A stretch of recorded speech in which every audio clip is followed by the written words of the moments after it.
আতশবাজি, dynamite, gunpowder এসব পদার্থে প্রচুর শক্তি সঞ্চিত থাকে। আর কোনো যৌগ যদি তাপ, আঘাত বা স্ফুলিঙ্গের প্রভাবে হঠাৎ প্রচণ্ড শক্তি, তাপ ও গ্যাস উৎপন্ন করে বিস্ফোরণ ঘটায়, তাহলে সেই যৌগকে বিস্ফোরক পদার্থ বলা হয়।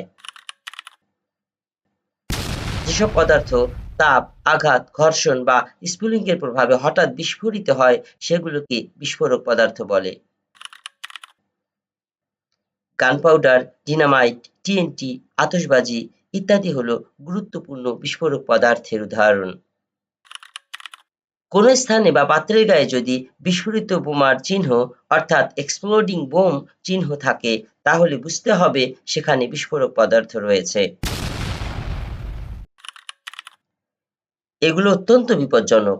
তাপ, আঘাত বা স্ফুলিঙ্গের কারণে হঠাৎ বিস্ফোরণ ঘটতে পারে। এর ফলে গুরুতর আহত হওয়া, অগ্নিকাণ্ড, ভবন ধসে পড়া এবং প্রাণহানির মতো বড় দুর্ঘটনা ঘটতে পারে। তোমরা মাঝে মাঝে খবর শুনে থাকো যে আতশবাজির কারখানায় বিস্ফোরণ বা বিস্ফোরক দ্রব্য বহনকারী যানবাহনে দুর্ঘটনা ঘটেছে। এগুলো কিন্তু বিস্ফোরক পদার্থের ঝুঁকির অন্যতম উদাহরণ।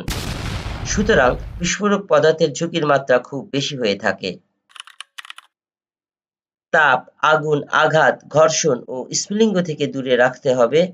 অত্যন্ত সতর্কতার সঙ্গে সংরক্ষণ ও পরিবহন করতে হবে। অনুমতি ছাড়া বা প্রশিক্ষণ ছাড়া ব্যবহার করা যাবে না।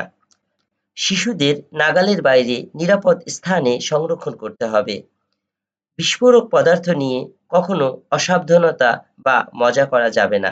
মনে রাখবে, সামান্য অসাবধানতাও বড় ধরনের বিস্ফোরণ, অগ্নিকাণ্ড বা প্রাণহানির কারণ হতে পারে। তাই বিস্ফোরক পদার্থ ব্যবহারে সবসময় সর্বোচ্চ সতর্কতা অবলম্বন করতে হবে।